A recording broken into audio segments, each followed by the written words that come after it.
Alice's Adventures in Wonderland by Lewis Carroll. Chapter 1. Down the Rabbit Hole. Alice was beginning to get very tired of sitting by her sister on the bank, and of having nothing to do.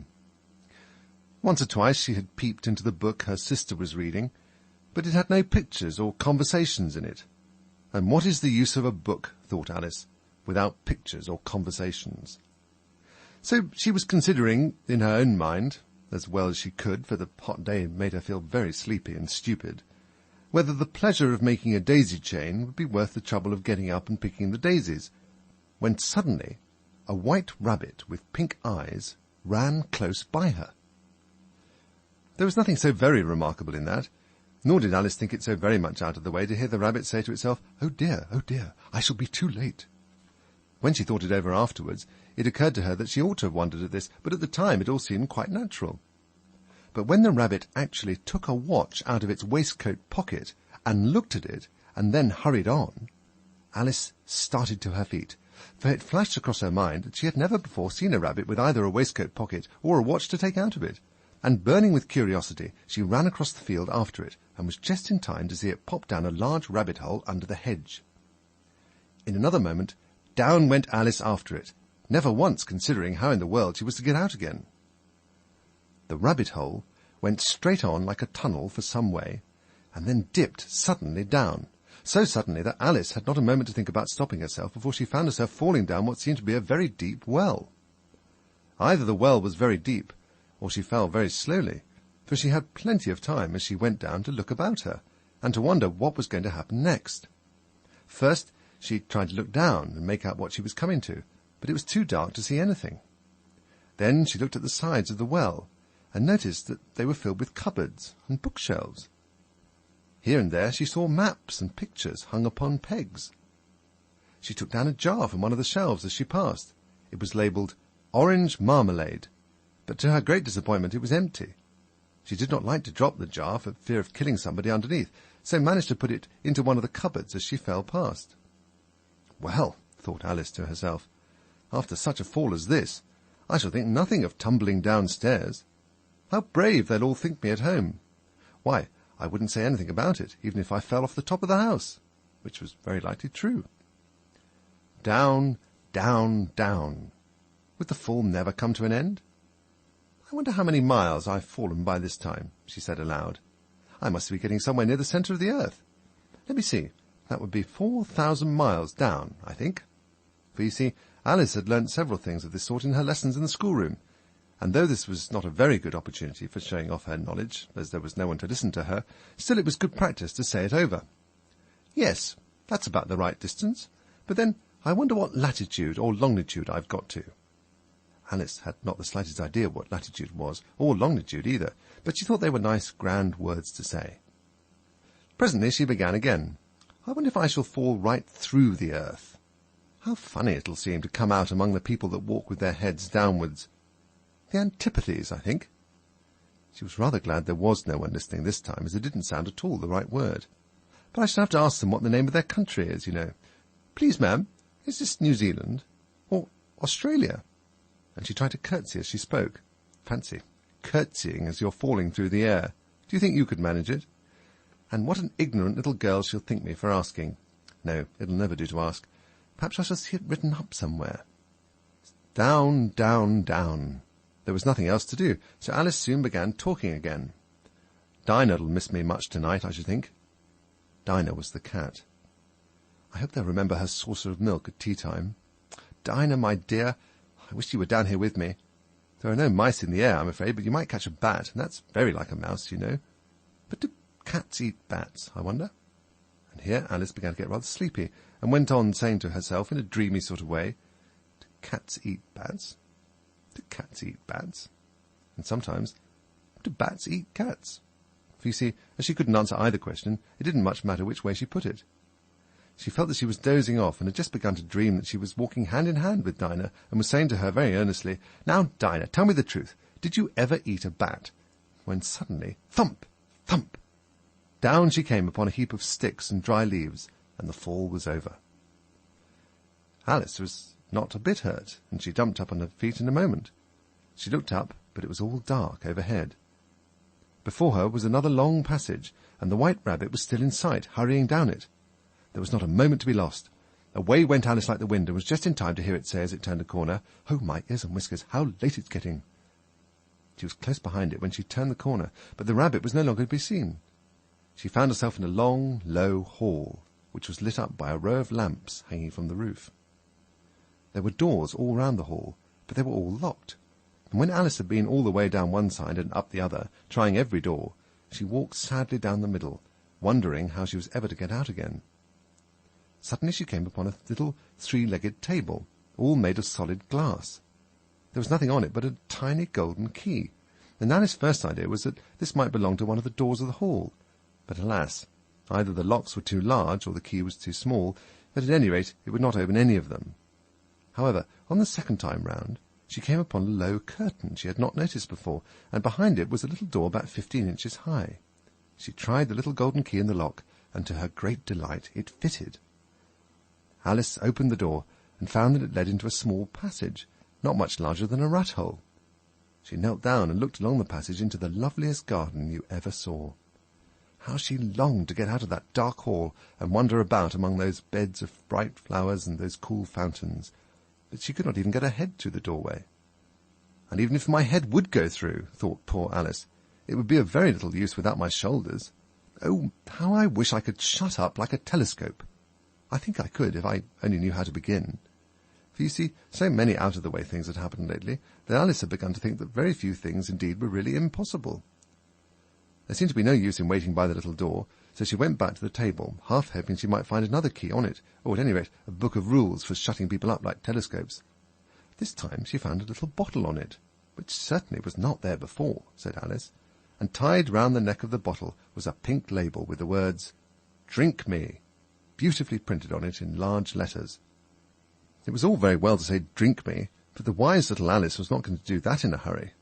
"No, I'll look first," she said, "and see whether it's marked poison or not," for she had read several nice little stories about children who had got burnt and eaten up by wild beasts and other unpleasant things, all because they would not remember the simple rules their friends had taught them, such as that a red-hot poker will burn you if you hold it too long, and that if you cut your finger very deeply with a knife it usually bleeds.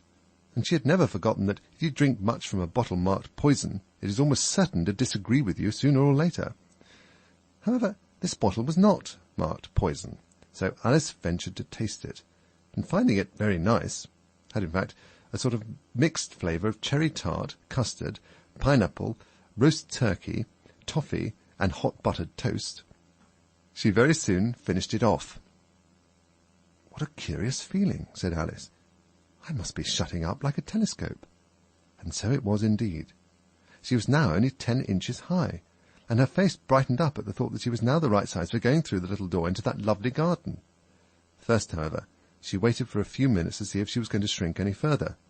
She felt a little nervous about this, for it might end, you know, said Alice to herself, in my going out altogether like a candle. I wonder what I should be like then. And she tried to fancy what the flame of a candle looks like after the candle is blown out, for she could not remember ever having seen such a thing. After a while, finding that nothing more happened, she decided on going into the garden at once, but alas for poor Alice, when she got to the door she found she had forgotten the little golden key, and when she went back to the table for it, she found she could not possibly reach it. She could see it quite plainly through the glass, and she tried her best to climb up one of the legs of the table, but it was too slippery.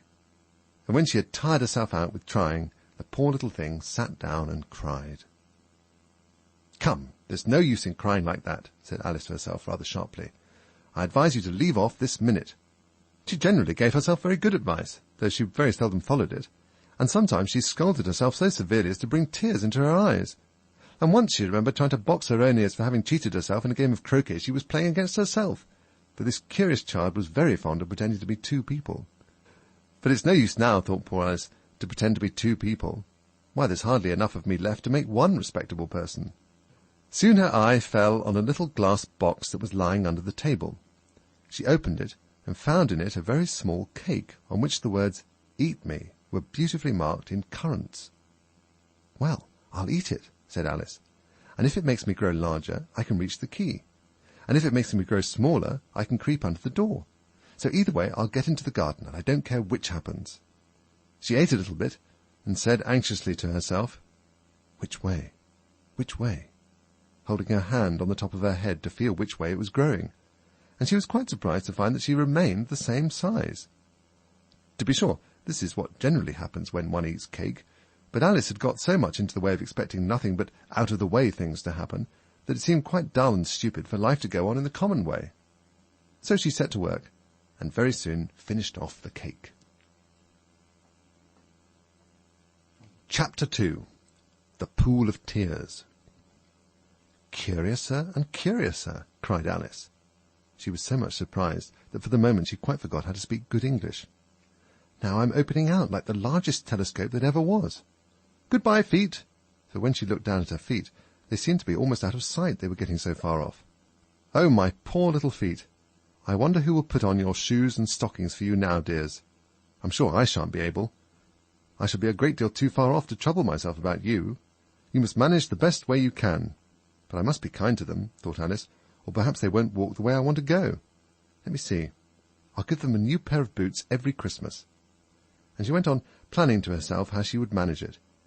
They must go by the carrier, she thought, and how funny it'll seem, sending presents to one's own feet. And how odd the directions will look. "Alice's right foot, Esquire. Hearthrug, near the fender, with Alice's love." Oh dear, what nonsense I'm talking. Just at this moment her head struck against the roof of the hall. In fact, she was now rather more than 9 feet high, and she at once took up the little golden key and hurried off to the garden door. Poor Alice! It was as much as she could do, lying down on one side, to look through into the garden with one eye, but to get through was more hopeless than ever. She sat down and began to cry again. "You ought to be ashamed of yourself," said Alice. "A great girl like you," she might well say this, "to go on crying in this way. Stop this moment, I tell you."